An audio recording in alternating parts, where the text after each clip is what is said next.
Sí, muy buenas noches, estamos en vivo todos los domingos, recuerden a las 9 de la noche, Conflictividad Futura en vivo por Pedro Viloria en Instagram.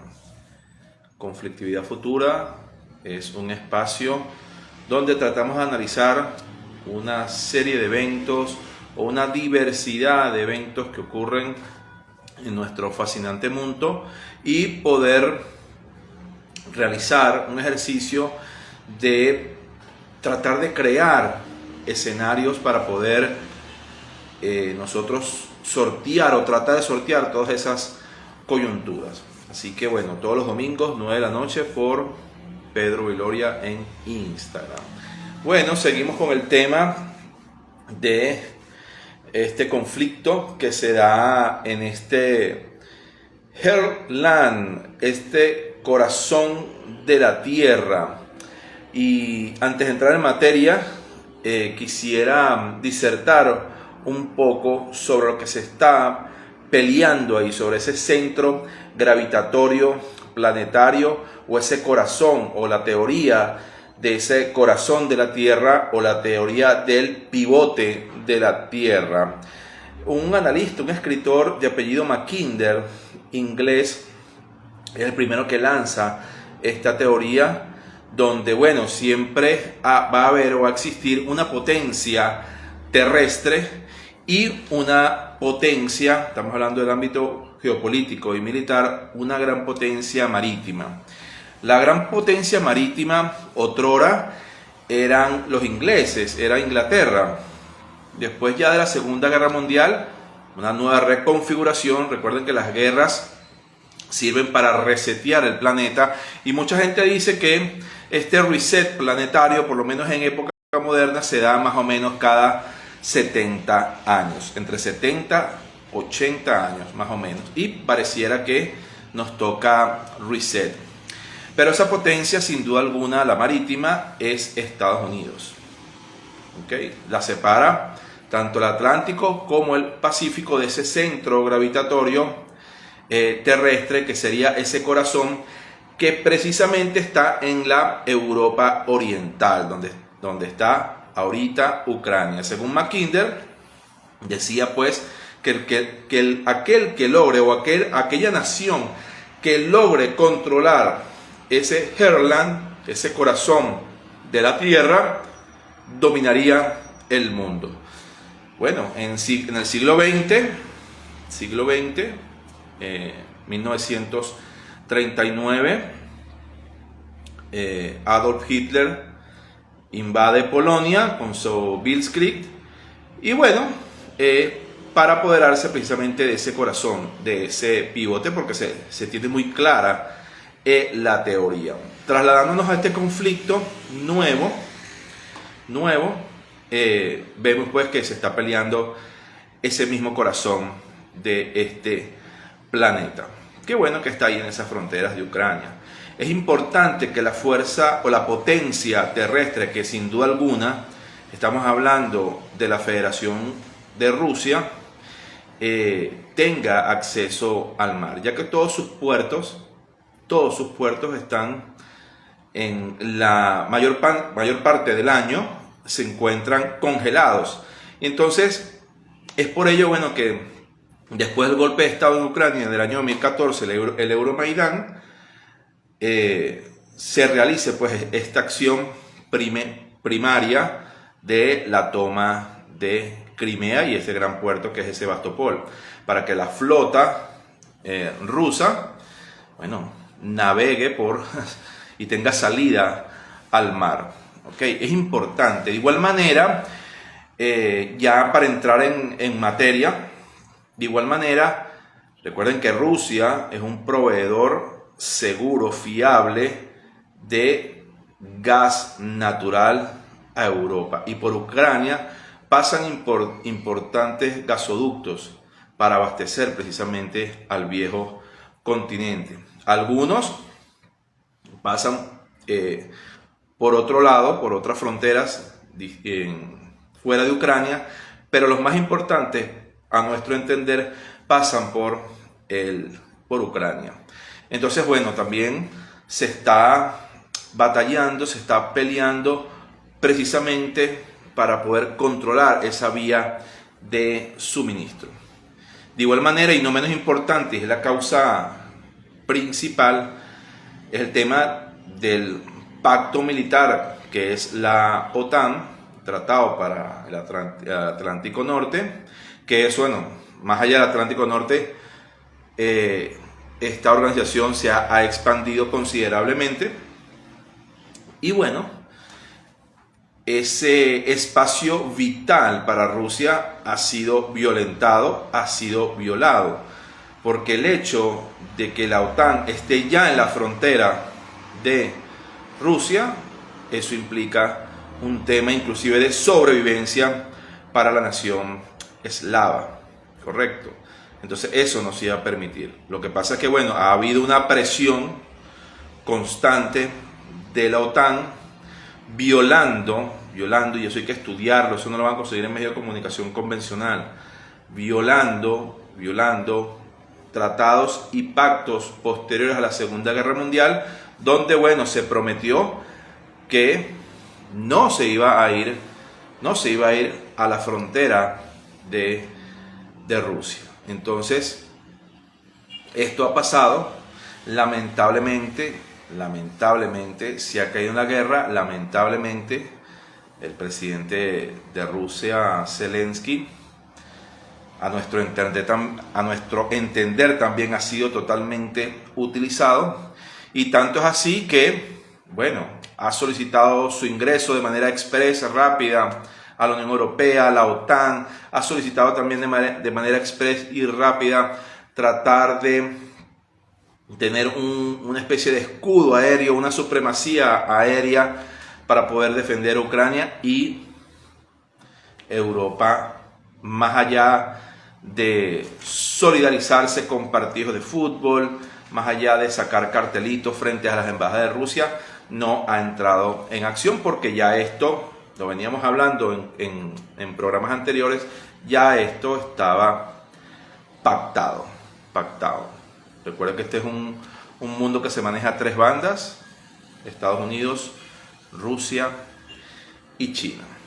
Bueno, esto ha desencadenado pues una crisis energética muy importante. Tenemos un precio, por lo menos el del Brent, estamos hablando de petróleo, de aproximadamente $120 por barril. Bueno, impresionante lo que ha subido. Precio de sus derivados, la gasolina, precio del gas, y que, bueno, ha habido pues un reacomodo desde todo punto de vista. Vamos a empezar por el punto de vista económico, que es el tema central, por lo menos el envío de hoy, hablando siempre pues de los nuevos sistemas monetarios o un nuevo patrón monetario. Como saben muy bien, el SWIFT es un sistema interbancario internacional que permite pues esas transacciones, pero que está dominado desde 1944-45 por los Estados Unidos. Bueno, después de aquellas rondas de Bretton Woods, es decir, la arquitectura financiera la construyó Estados Unidos. La arquitectura financiera antes de la Segunda Guerra Mundial la tenían los ingleses, ahora la configuraron Estados Unidos y una cantidad de entes e instituciones alrededor que la fortalecen aún más. Bueno, pero ¿qué es lo que está ocurriendo ahorita? Una arremetida de sanciones sumamente importantes, de sanciones económicas en contra de Rusia. Pudiera existir dentro de Rusia personas que eventualmente pudieran estar abandonando el país, que se sientan, que rechacen el conflicto armado, que no se sientan identificados con esta guerra, y pudiera ser que Rusia entraría en un colapso financiero importante. La caída del rublo en comparación al dólar ha sido espeluznante. El tema de su tráfico aéreo está bloqueado, la banca, las sanciones a los llamados oligarcas rusos y toda esa serie de sanciones que son típicas, pues por lo menos en el caso de Venezuela, de los venezolanos, hemos estudiado este tema y sabemos que es cierto y afecta mucho no solamente a los líderes de las naciones, sino también al pueblo en realidad. Bueno, porque cumple esa doble función, ese doble estándar para ver si el pueblo desde adentro, internamente, bueno, pudiera dar una sacudida a ese liderazgo, ¿no? Yo lo veo difícil, pero bueno, esa es la intención. Pero claro está, no todo es Rusia. Una de las grandes perdedoras de este conflicto que apenas inicia es Europa. El megavatio hora ha subido de una manera impresionante, afecta al pueblo. Curiosamente, a pesar de esta arremetida de sanciones, no se ha tocado el flujo de dinero, no se ha sancionado el flujo de dinero producto de la venta de energía hacia Europa. Ojo con eso, no se han metido con eso todavía. Si se meten con eso, bueno, ahí sí yo te cuento un cuento. No se han metido con eso por ahora, pero ha influido significativamente en el precio. Si vemos pues lo marginal de Europa, en este caso España, porque el centro sería Alemania y Francia, lo marginal de Europa, que sería España, bueno, el presidente del gobierno, Pedro Sánchez, bueno, ha manifestado que vendrían épocas pero muy duras. Entonces, creo que están perdiendo de ambos lados. Ya Rusia trata de establecer negociaciones, pero unas negociaciones que, bueno, en Bielorrusia con Zelensky, pero esto bajo pues una imposición del país ganador. Kiev ha estado rodeada. Los rusos, desde el punto de vista militar, siempre hacen una maniobra de distracción. Creo que la maniobra de distracción era atacar Minsk desde Bielorrusia. Lo lograron, pero no han entrado, sino han tomado sus alrededores, sus adyacencias, para que se movieran pues la gran cantidad de fuerzas ucranianas a defender la capital, para desproteger o que sea más fácil la invasión por el lado del Donbass y afianzar pues aún más la península de Crimea. Entonces, bueno, así están las cosas. Y un poquito para disertar sobre este tema es que en la medida que el dólar se ha utilizado como arma, en la medida que ya inclusive las instituciones como Visa, Mastercard se han utilizado como armas dentro de la geopolítica, dentro de esta guerra no convencional, obligarán a las naciones a ser más autárquicas y a crear sus propios mecanismos y sus propios sistemas. Claro, eso no se logrará de un día para otro, pero las naciones no mueren. O sea, las naciones no son como los seres humanos que, bueno, nos morimos y ya. No, las naciones no mueren. Las naciones se transforman en otra cosa, pero las naciones no mueren. Entonces, ¿qué es lo que ocurre? Al no morir una nación se puede transformar y puede reconfigurarse. ¿Tarda? Sí tarda, pero como estamos en el siglo XXI, ya año 2022, tecnología que avanza de manera exponencial, bueno, esas brechas, esos lapsos se pueden acortar más. ¿Quién iba a creer que una nación como China, que estaba en una etapa feudal, mientras que el mundo seguía avanzando, se iban a convertir a lo que es ahorita, con principios autárquicos, porque no vamos a echar la cuenta desde la China de Mao y su revolución cultural y todo eso. No. Tenemos que más o menos sacar la cuenta desde los años 70, cuando toma el poder Deng Xiaoping, que es el que hace ese gran golpe de timón, ese gran viraje a una, repito, China que estaba totalmente en la era feudal. Y fíjense lo que es ahorita, y no ha pasado mucho tiempo, sin la tecnología con características exponenciales que tenemos ahorita. Entonces, mucho cuidado. Pongamos el ejemplo de Venezuela y vamos a entrar en materia en nuestro país por los acontecimientos que se han dado en estos días recientemente, pero colocando a Venezuela como ejemplo, siendo Venezuela un país del tercer mundo que no tiene adelantos tecnológicos significativos, que no tiene un parque industrial significativo, más bien el que medio tenía fue prácticamente desalojado, desmembrado, destruido, con una población que el talento humano no tiene mayor representatividad a escala mundial, donde hay fuga de cerebros, donde el sistema educativo es bastante atrasado y ahorita aún más.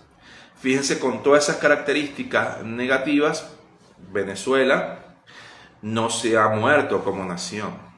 Que hay una diáspora de 6, 7, 8 millones de venezolanos, sí.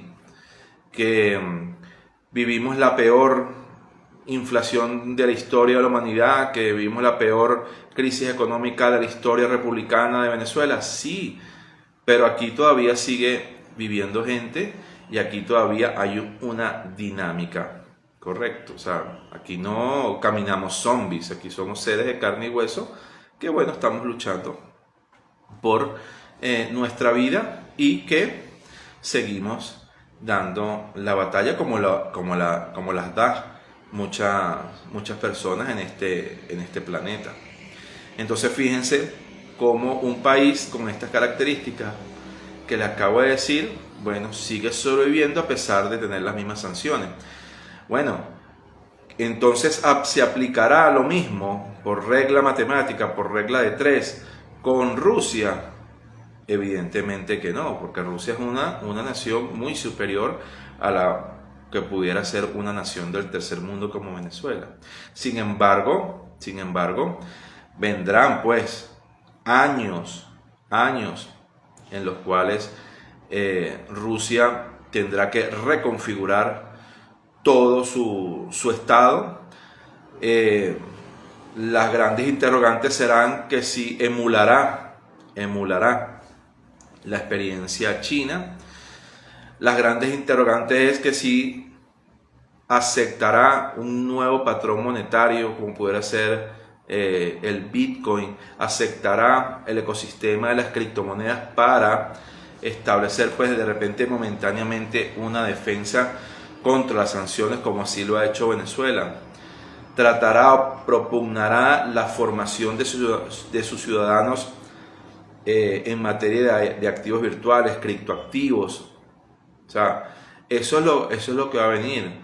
O sea, lo que viene es un aprendizaje y una formación por parte de ese pueblo ruso. Pueblo ruso que de repente algunos saldrán de su país, otros se quedarán para tratar de ver cómo se replantean todo esto. Repito, en ejemplo micro, Venezuela, las personas que nos hemos quedado, nos ha tocado replantearnos todo. Entonces, fíjense que haciendo esta comparación, bueno, vemos pues que pudiera replicarse eso allá en la Federación Rusa. Entonces, bueno, ese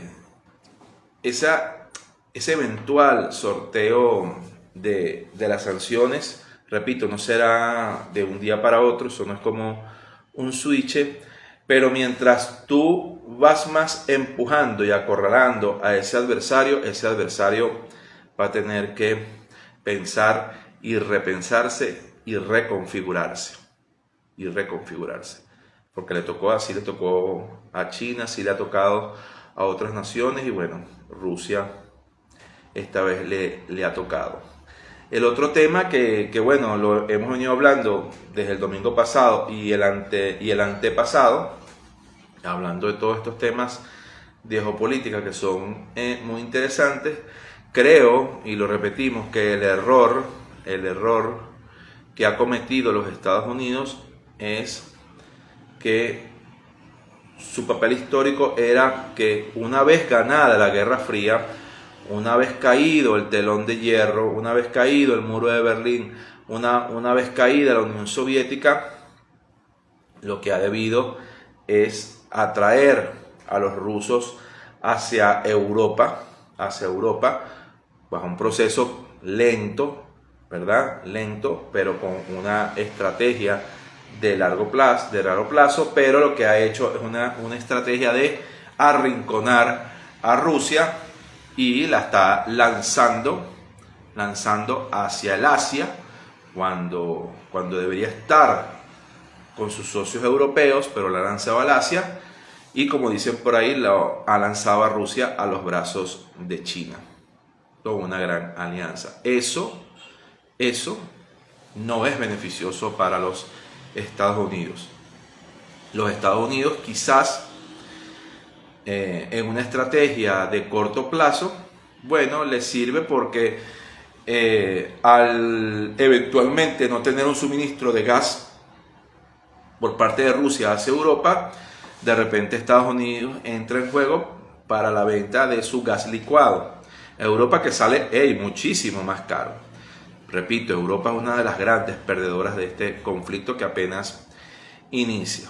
Y que bueno, si lo adminiculamos con una información, bueno, que es bien sabida, en la cual ha habido unos contactos del gobierno, el gobierno que es instaurado aquí en Venezuela, que es el de Nicolás Maduro, el que gobierna a través de los hechos, no el de fantasía.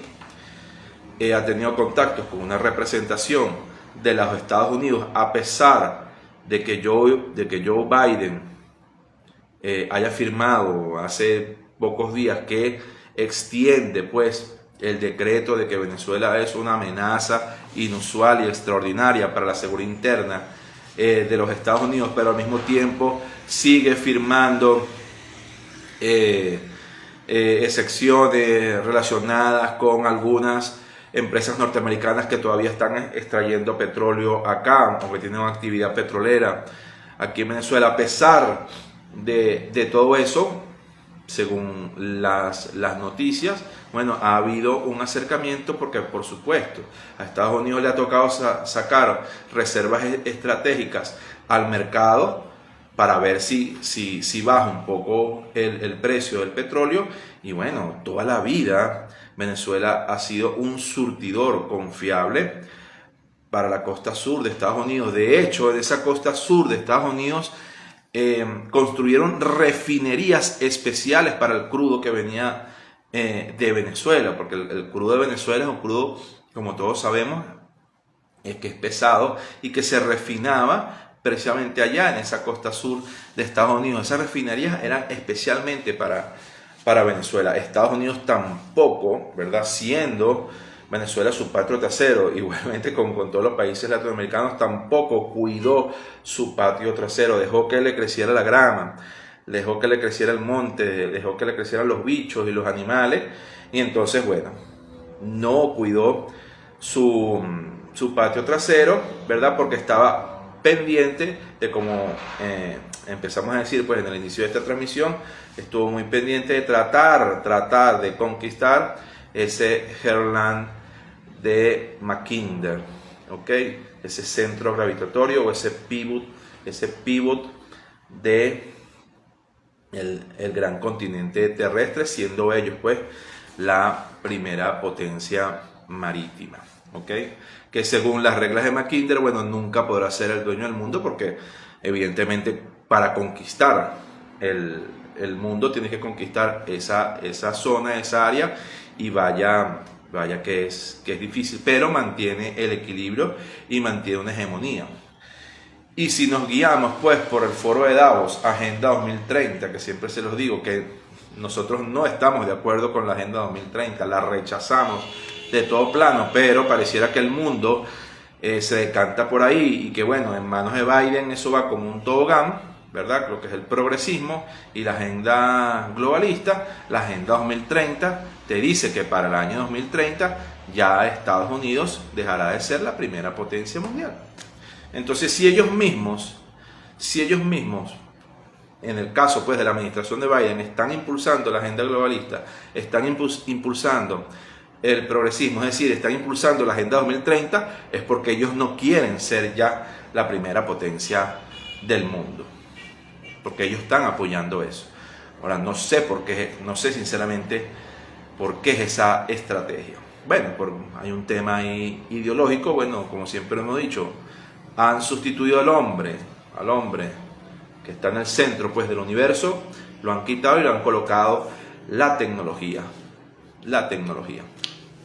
Entonces, ese es el problema. Hoy hicimos un tweet pues de lo que un hilo de tweet de lo que siempre hablamos.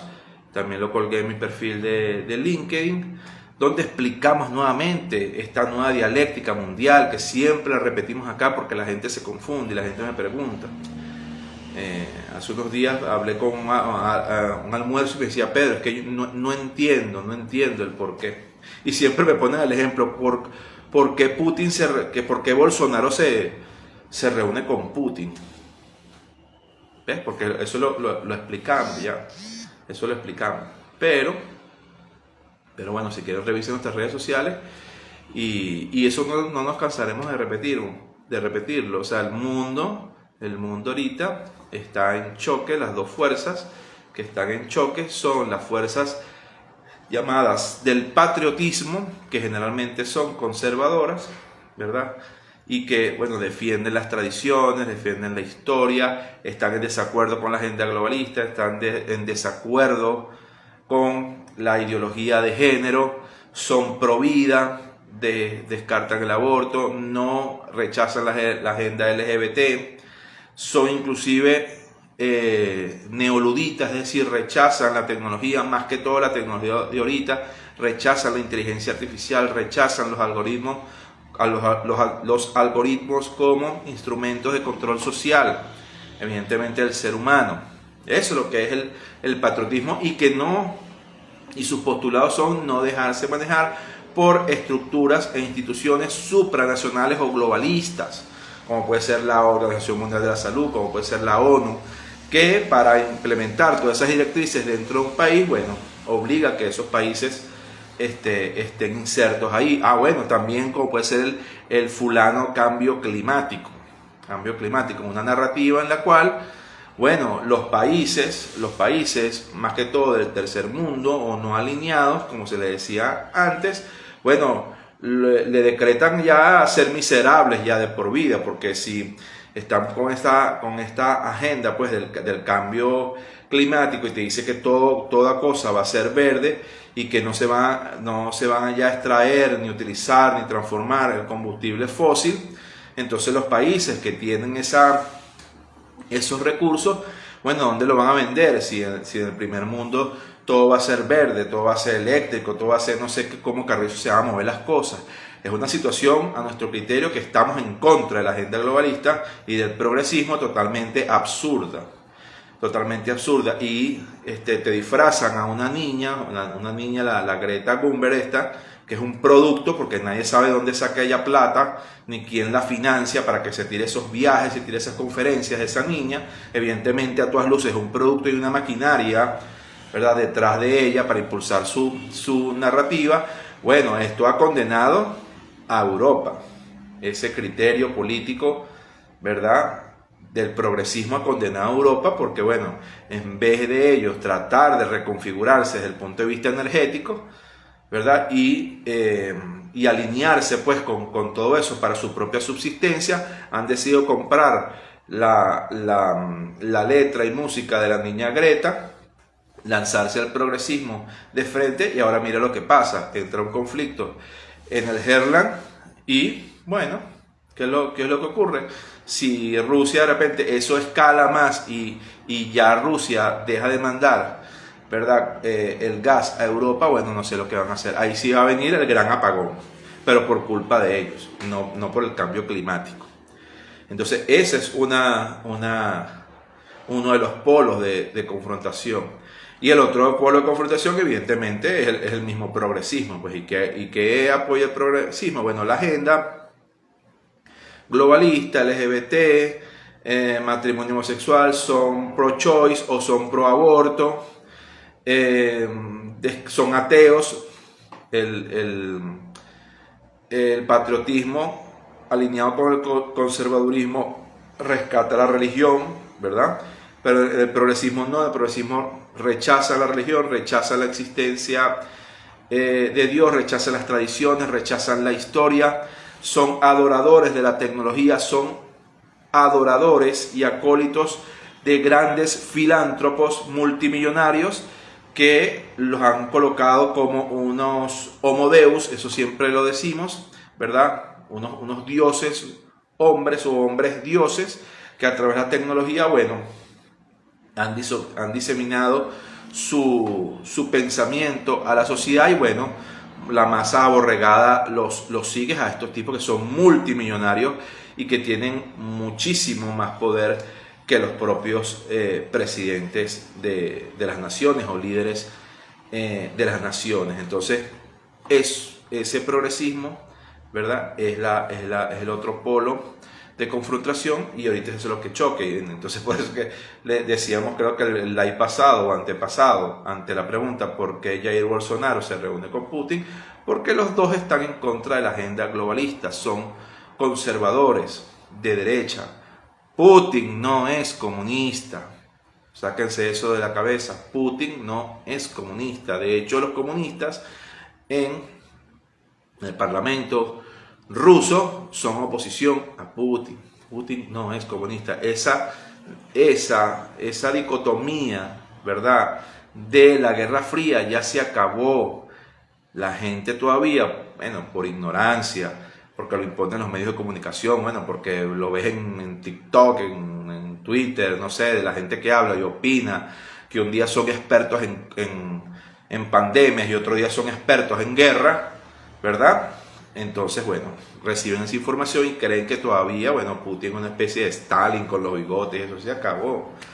Repito, las dos fuerzas son las fuerzas del patriotismo que rechazan el globalismo y el progresismo y que, ojo con esto, dentro de las fuerzas del patriotismo sí hay regímenes democráticos, pero también existen regímenes de corte autoritario e inclusive regímenes dictatoriales. O sea, pueden coincidir dentro de ese lote o dentro de esa fuerza. Ok, ojo con eso. Dentro del patriotismo antiglobalista y conservador pueden existir regímenes democráticos, regímenes de corte autoritario y regímenes dictatoriales. Y del lado del progresismo pueden coexistir, ¿verdad?, regímenes liberales o neoliberales, como usted lo quiera decir, ¿verdad? Se les llama a ellos los liber progres, ¿ok? Entonces pueden conseguir regímenes liberales. Al mismo tiempo, dentro del progresismo conviven regímenes socialistas e inclusive que rozan hasta el comunismo.